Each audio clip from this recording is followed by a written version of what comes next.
કચ્છ જિલ્લાના અબડાસા તાલુકાના મુખ્ય મથક નલિયા ખાતે પ્રદેશ સેવાદળ અને કચ્છ જિલ્લા સેવાદળ દ્વારા અહીંયા એક કાર્યક્રમ આપવામાં આવ્યો. લોકોના અલગ અલગ પ્રશ્નોને સમજવાનો પ્રયત્ન કરવામાં આવ્યો. અહીંયા ઓછામાં ઓછા 150 ગામ આ તાલુકામાં આવે છે અને દરેક ગામના વ્યક્તિઓ અહીંયા હાજર રહ્યા હતા. કોંગ્રેસી કાર્યકર પણ હાજર રહ્યા. અલગ અલગ વ્યક્તિઓએ પોતાના પ્રશ્નો રજૂ કર્યા. એ પ્રશ્નો રજૂ કરવાની સાથે એ પ્રશ્નોને અમે સમજવાનો પ્રયત્ન કર્યો છે અને આવનારા સમયની અંદર આ પ્રશ્નો કઈ રીતે એને સોલ્વ કરી શકાય. અહીંયા આરોગ્યના હોય, શિક્ષણના હોય અને નાના નાના પ્રશ્નો, રેશન કાર્ડ, આધાર કાર્ડ, નાની નાની સુવિધાઓનો પણ જાણે નાના માણસોને યુદ્ધ કરવા જેવી પરિસ્થિતિ ઊભી થઈ હોય એવી પરિસ્થિતિ અહીંયા આ તાલુકાની અંદર છે. આ સરહદી તાલુકો છે, બાજુમાં જ દરિયા કિનારો છે. દરિયા કિનારા ઉપર અનેક કંપનીઓ, અર્ચન મીઠાની કંપની હોય કે નિરમા હોય, અલ્ટ્રાટ્રેક હોય, અલગ અલગ કંપનીઓ, સિમેન્ટ કંપનીઓ પણ આવેલી છે, જેમની અંદર લોકલ રોજગારી માટેના પ્રશ્નો અહીંયા મોટા પ્રમાણે ઉદ્ભવ્યા છે. અને એ રોજગારી બાબતે લેબરોનું એટલે કે મજદૂરોનું જે શોષણ થાય છે એ બાબતે અહીંયા મુખ્ય અમે પ્રશ્નો સમજવાનો પ્રયત્ન કર્યો છે.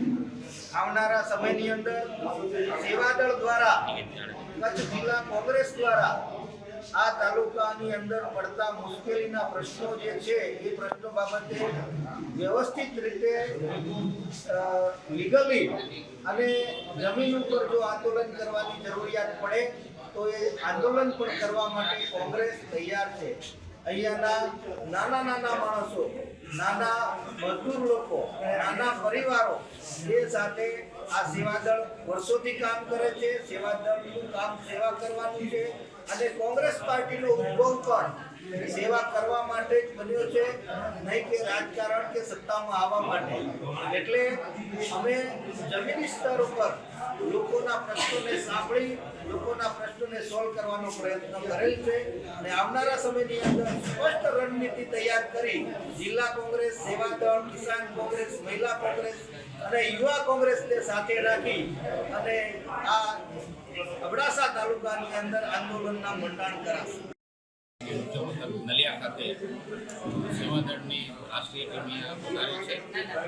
અબડાસા તાલુકા કોંગ્રેસ વતી એમનું સ્વાગત કરી છે અને મૂળ તો એમનો જે અહીંયા પ્રવાસનો ઉદ્દેશ્ય જે છે એ સ્થાનિકને બનતા પ્રશ્નો અંગે જાણવા માટે અને એમને નિરાકરણ કેવી રીતે લાવી શકીએ એ બાબતે એમને પ્રવાસનો કાર્યક્રમ છે. અબડાસામાં મુખ્ય તો આરોગ્ય છે, રસ્તા છે, શિક્ષણ બાબતે પણ ખૂબ તકલીફો છે. તો એ અમે સ્થાનિકે એમને રજૂઆત કરેલ છે. એ પોતાની રીતે જે સ્થાનિકે જે થઈ શકશે એ પ્રમાણે કાર્ય કરશે અને ઉપર હાઈકમાન્ડને જાણ કરશે અને એમના કામમાં અબડાસાની ટીમ પૂરેપૂરી એમને સાથે કરાવશે. કચ્છ જિલ્લા કોંગ્રેસ સેવાદળ તેમજ કેન્દ્રની ટીમ આજે આપણે અબડાસા મુકામે આવ્યા છે. અબડાસાના મીડિયા મુકામે વર્તમાન સમયની અંદર એટલી બધી તકલીફો ભાજપ સરકારની અંદર થઈ રહી છે. લોકો એટલા બધા પરેશાન છે. સમસ્યાના નિરાકરણ લાંબા સમય સુધી આવતું નથી. કોઈકને પાણીના પ્રશ્નો છે, ક્યાંક આરોગ્યના પ્રશ્નો છે, ક્યાંક રોજગારીના પ્રશ્નો છે. તો આ સંદર્ભે આજે અમારી જે ટીમ અહીંયા કરીને આવી છે, મુખ્ય અમે અર્ચન કંપની જે લોકોને પરેશાન કરે છે, આ સિવાય નિર્મા કંપનીનો જે કંઈ પ્રશ્ન છે એ બધા પ્રશ્નો અમે સાંભળ્યા છે. આગામી દિવસોની અંદર અમારું સેવાદળ લોકલ સ્તરે, બીજા ગ્રાઉન્ડ સ્તરે જઈ અને લોકોનો કેમ પ્રશ્નો હલ થાય એના માટેનો અમારો પૂરતો પ્રયાસ છે. અમારી સાથે અમારા યોગેશભાઈ પોકાર છે, કિરણબેન છે, અમારા સાહેબીન છે, લક્ષ્મણભાઈ છે, સુરેશસિંહ તેમજ ભાવનાભાઈ છે. આ બધા સાથે મળી આગામી દિવસોમાં અમે નક્કી કરવાના છીએ કે કયો કાર્યક્રમ કેવી રીતે કરવો અને લોકોના પ્રશ્નો કેવી રીતે અમે હલ કરી એના માટેનો અમારો એક પ્રયાસ રહેશે.